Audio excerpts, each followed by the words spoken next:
I want to take a little bit of time to go back through some of the history. I'm just going to touch on this. I wrote about it in my report, the Delegates call, but I want to touch on it for those of you who didn't have a chance to read that. I started as executive director back on June 6th of 2005.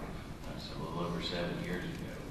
And at that point, we were right at the end of a solid financial year that was recovery from previous near disaster. But it was on the way to recovery. And it was part of the recovery process. And the first couple of years for me there was a lot of learning and a lot of going through and fixing a lot of things that were lingering out there, because there had been a lot of turbulence and upheaval. There had been actually, I think, 10 different executive directors in the 9 previous years. So you can imagine that had created a lot of inconsistency with the office, and it's not a fault thing. It's just when you have that much turnover at the top, it's going to create some problems. So the first couple of years was beginning to clean that up and start trying to get more solid ground there. Then, of course, as you all know, we ran into some troubled years. We had some interesting situations with the executive board, which led to some significant lawsuits. And we had to fall into a period of survival mode, almost hunker down in the bunker and get through it. Tremendous sacrifices by the staff. There was a lot of very disconcerting, concerning times there. But you know, sometimes they say, if something doesn't kill you, it makes you stronger. And that's really what impressed me about the organization, is even though it was difficult, even though it was somewhat contentious, starting with Indianapolis, the whole organization started to rally around, together, come together, and deal with some of the tough things that it had to deal with. And because of that, I think we're a lot stronger today.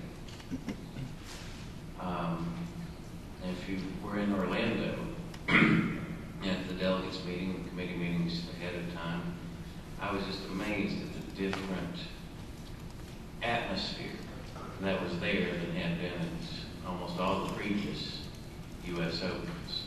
And this year is very similar. There wasn't contentious infighting. You know, we had some spirited debates this year and last year, but there was a lot more unity than there ever had been before.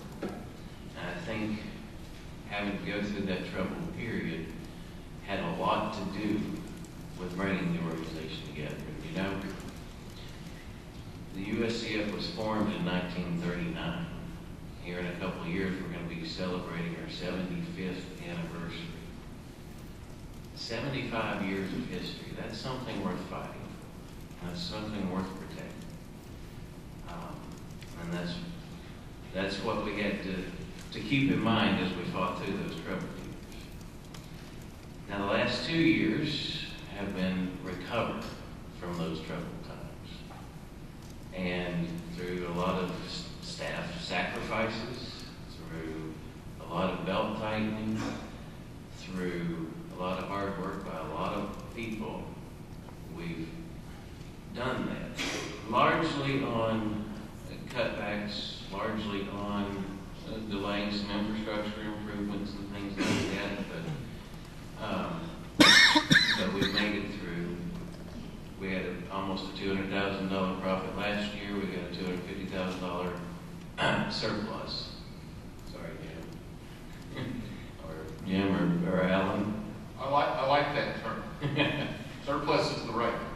Right. We're a non-profit, but frankly, whether it's surplus or profit after you've had tremendous expenses with the lawsuit, you got to have one of them.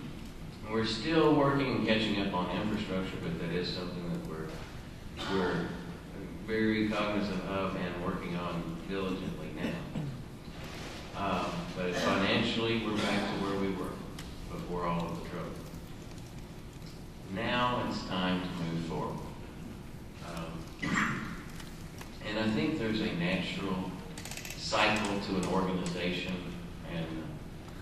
any organization would be basically when 3 people or more get together.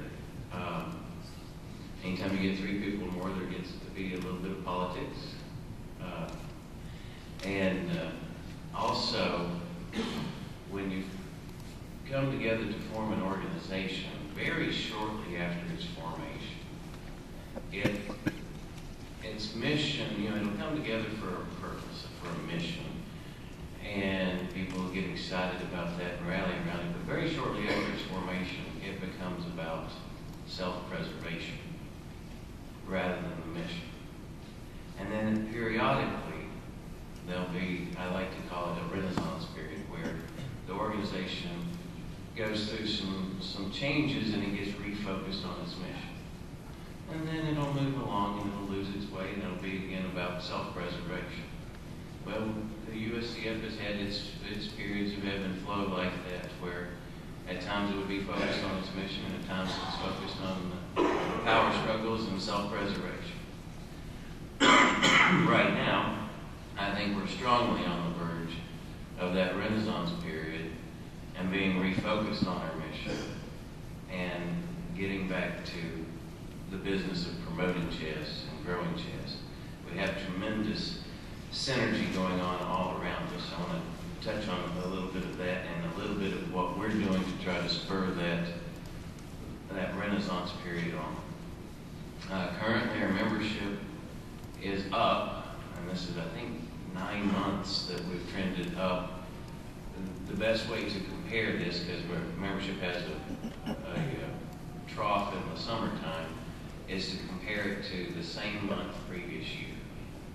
And right now, I think we're about 2,500 members ahead of the same month last year. That's pretty significant improvement. And it's been trending this way for the last several months. And I have to remind you, that's after there was a dues increase on January 1st. So even though the dues increased, membership has grown. It wasn't a massive increase, but it was an increase. Mike, if you want to show that graph. We started showing this graph, I think, in Chicago in 2006. I think I showed the board even before that. But this is the membership graph by age, done for several years. And there's 2 very distinct, unique features to this. One is the early peak. You can see a huge peak on our membership, centered around, say, 10 years old, between 10 and 11. And then we have, on further out, we have this interesting curve that stays the same, but just translates forward. I believe these are done in 2-year increments, right? So each line represents the same demographic information for 2 years. So this is our number of members by age group. That interesting curve that just translates forward year to year is our Fisher Boot era. And I started talking about it back then in 2006 of how, and we had a serious issue here that wave can't translate forward forever. At some point, unfortunately, it does hit a wall. And that represents a significant portion of our dues-paying membership, and also represents a significant portion of the kind of profitability that's the economic engine for the USCF. We take in about $1.7 million in dues. That's out of a $3 million budget. That's a pretty substantial portion of our revenues in total. So we have to be focused on changing the game plan around before that wave gets to that wall. And that's what we're doing now. In the effort to move forward, one of the big topics that I've been pushing, and actually I first brought it up in my interview for this job 7 years ago, but because this is a very expensive endeavor and we never had the resources to invest in it, I had to wait until I found a but the online play. And the online play is nice, and I think it's going to help build value of the USCF membership. And I've said this many times, I don't think we really have a value problem to the USCF membership. It's not that it costs that much, but we have a perceived value problem. In other words, people don't see the value of the USCF membership. And what we have to do is take a serious look at how we can grow the perception of the value and bring more services to bear so that people will be wanting to join and be involved in the USCF. Online play is one of those things. I think it will be something, as we build an online community within the USCF and build excitement of USCF members playing each other online, I think that will improve retention. But what I'm most excited about is following after that, we'll have introduced USCF online leagues, and we'll even have some online leagues that would lead to championships eventually. And that, I think, has tremendous potential both scholastically and with adults. Imagine having amateur leagues where, four friends from a small community can get together and compete against people from all over the country online in league fashion. Our clubs have been decimated over the last few years. There's so many hurdles being able to have the club, finding a place to meet, liability insurance, and also the internet. If you can sit at home in your underwear and get your chest fixed, well, you may not want to go out on that cold February night to go duke it out of chest club. So this is a way to try to reinvigorate the local club, the team concept and spirit. Because, and one of the things that got me thinking this way, and many of you have probably been there before, what's our most successful adult event that we have for the USCF? The amateur team east. If you've never been there, you know. If you haven't, I can tell you it's one of the most amazing chess experiences that you will ever have. You've got 1,200 people there that are all competing for, you know what the top prize is financially? Anyone know? 0. You can win a clock. But you'll never see more enthusiasm for the game of chess anywhere. And that's very exciting. It's very refreshing. And that's the kind of team spirit and social atmosphere that we want to bring to online league play in the internet. Also, we've got to work on branding and imaging. And we've already done a fair amount with that. Back when I started, I remember there was this little cesspool called RecGames.chess.politics on the internet. Some of you may remember that. And it was, cesspool is being far too kind. It was a pretty nasty place to go. And there was a lot of mudslinging there. And in 2006, we did a redesign of the magazine. I had to report this in Chicago. We had, as part of the redesign, we had reached out to a Madison Avenue advertising firm and said, have we got a deal for you? We've got this decent circulation of the magazine and we're redesigning it. And part of the redesign, we want to offer a couple of major companies outside of chess free advertising as part of the launch. And our thinking was, just get them in there, some outside of chess advertising, and then we'll have something to the market to grow our advertising sales. And also just, again, imaging and branding. But we had a little problem. The Madison Avenue firm got excited about it. And they went and shopped it to their two biggest customers, which was American Airlines and United Airlines. And they said, as chess people, they travel for tournaments. What a wonderful marriage. They went online and took one look at us, did a little due diligence, and they said, no, thank you. We don't want to be associated with your organization. That was a little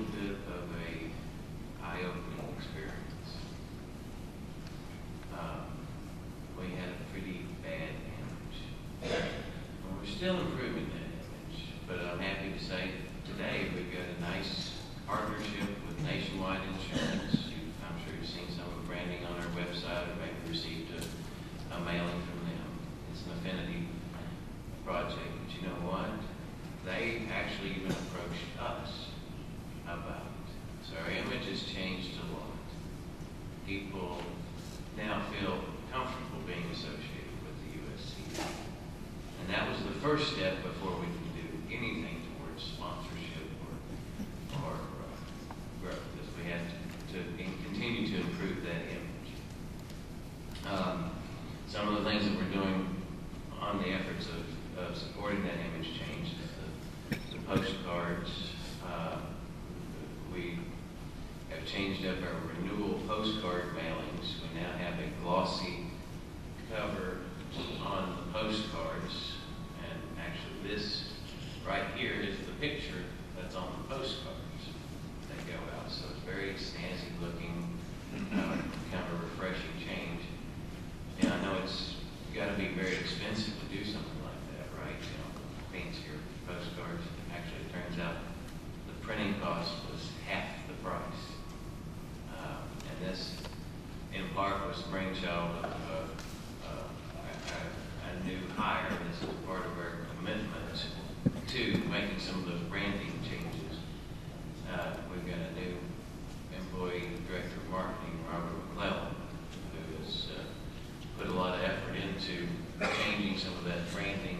And we also have new membership cards. That this is the picture of, or not membership cards, but that's coming. New business cards. This is also the picture. And since I let the cat out of the bag, the new membership cards are coming. We ordered the printer. The printer is now in the office to print a hard plastic membership card. We had a long debate for a couple of years. Randy Bauer, he was kind of on the other side of the fence, but we had to make a decision. We either need to quit having membership cards altogether, or we need to get committed and do something nice. And I'll admit, I'm the one that cut the membership cards down to the cheesy little thing that you have to tear out now. That's a cost-saving measure. That was part of the survival plan. Now we're going to get committed and make it nice. That's the first impression that people get from us after joining the USCF. And I don't want the message to be, oh, look how they're trying to be so cheap. We're going to send a nice, very nice membership card to everyone, hard plastic, and we're probably going to even have barcoding on it. We're not going to utilize the barcoding at first, but it gives us the option that at some point, you may be able to use a scanner when you walk up to a registration desk and upload the information that you're in. You never know, but that's a possibility. So I want to make sure that we establish that early relationship and that early impression with the new membership cards. Now, of course, something like that's got to be very expensive. Doing that right. Actually, it costs 2.4 cents more per card. So it's not a significant expense at all. And part of what we want to do too, this is going to take some effort, but we want to build it into a membership packet with some other partners that are getting some chess services advertised out there too. Make it more like a welcome package. We either have to do one of two things. We either need to be all in when people first join, or all out and just let them rent off the card from the internet. I think if we're going to affect our renewal rates, we need to be all in. Part of the synergy that I was talking about is Brooklyn Castle. Several of you have probably heard of the movie Brooklyn Castle. This movie won the Audience Award for Documentary at South by Southwest. It's been critically acclaimed and winning awards all over the place. This is, I've never even heard of a documentary where this happened. It was in Cleveland. They bussed in 300 school kids to see the documentary as part of an outreach for the Cleveland International Film Festival. And at the end of the movie, these 300 kids stood up and erupted in applause. When have you ever seen kids even be willing to sit through a documentary, much less have that kind of a reaction to it? A chess documentary. This is going to be an incredibly powerful tool for opening doors and getting chess in school programs, and it's slated to begin its nationwide distribution October 18th. And it's going to be coming to a major city somewhere near you. It won't be in all theaters all across the country, but it'll be in many, many, many different markets.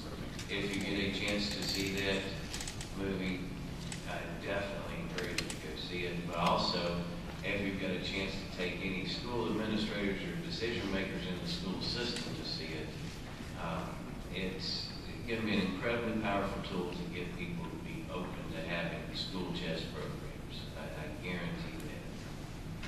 So, definitely, if you get a chance to see it, I would strongly encourage it. Also, some other initiatives that we're focusing on is like the social side of chess, and we had a member who's one of the most active DDs around, period, Steve Emmett, who came up with the idea for having mixed double teams, and he's been reporting on that. He's had tremendous success with that and has grown a lot of the attendance of women players at his events. And, I think that has a huge impact going forward, and that's something we're going to get behind and be promoting and also doing. I fully expect that next year's U.S. Open will have prizes for the best mixed doubles team, because it's going to encourage, we're basically putting the players at work to recruit women to the game. And anytime you can get the members and people incentivized to help work towards expanding the game, we're going to win. I want to touch on, too, a little bit, just real quick, about the 501c3 application. The 501c3 application has been with the IRS for several months. With another organization that I talked to, and their process that they're going through, making some changes to their 501c3 status. I would expect we probably won't hear anything back until probably February or March of next year.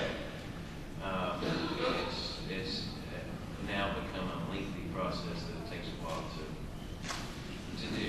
Also, part of my responsibility to you is to report on, Mike, if you want to put that up, the promotional membership. We have several different promotional memberships going on, and this is also part of the effort to grow the USCF and use it as an outreach tool and experiment tool. And several different types. We've got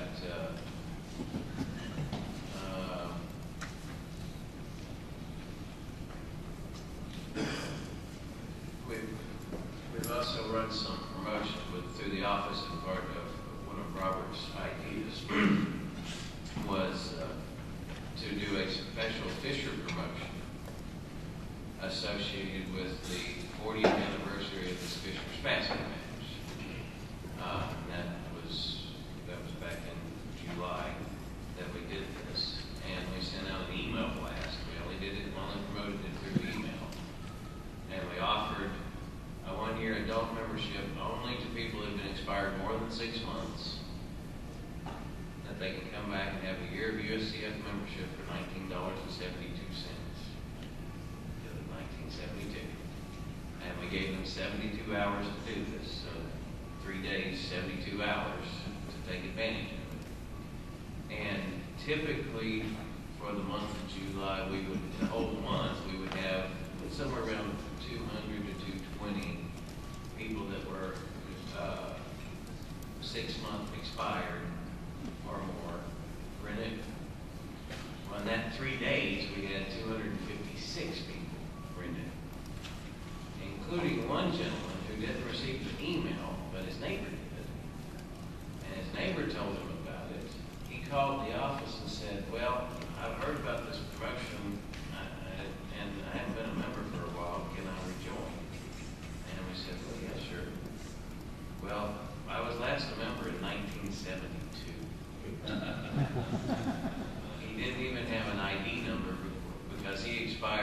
they issued ID. So it was so successful, we're going to run the email campaign again, probably give them a week to respond. And we're also going to do a limited postcard mailing to test out to see if there's value to doing a more expanded postcard. Little things like that, I think that we can do to really affect the bottom line. That's obviously $19.72 is a pretty cheap rate, but for people that have been what we call long expired more than 6 months, it's basically just found membership. So we're very excited about the results of that. And it's nice to get someone back that hadn't been a member in 40 years. Let's see. The most utilized special promotion is the group membership plan. We've reported on this every year. And that has actually become something with tremendous potential. I think with the online play and the online leads, we're going to have a whole lot more synergy behind that. Matter of fact, I have at least one school district that we have an agreement in principle with to probably purchase about 5,000 block memberships, which that starts to really impact the bottom line and the membership totals. If we can just have that in 2 or 3 different districts, the USCF membership is going to grow tremendously. So I think there's great potential with that, and it's something that we definitely want to continue doing. Let's see. We also have Mike. Sir, I actually have the wrong file here. You got the I wrong. hope the wrong about the schools. Okay. All right. The length of tournament memberships, we still sell a few of those as an emergency. I think it's something like 8 or something, or 12, but no. It was just a handful that we sold after the 3-month membership was implemented, which that's still a promotional. The delegates kind of said, make it a promotional membership last year, and we have implemented that. And I think it's gone well, and it's been helpful to help grow the USCF membership numbers. And that's something I think is important to continue.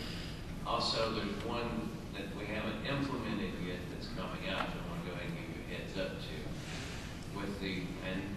Actually the whole online only membership, which regular versus premium, that whole concept actually came from originally a plan of mine to have a foreign membership that would have been online only. And that concept and ended up with the regular versus premium, but we're looking to have a foreign only membership that's only good if your address is a foreign address. That will probably be priced about $20. One, we're starting to have some tournaments that want to be USCF rated that's not in the 50 contiguous, or the 48 contiguous and the 2 others, but outside of actual U.S. soil. And so this is an opportunity to give them a chance to have a reasonably priced membership that's not going to take advantage of a lot of services, and be an outreach beyond the borders.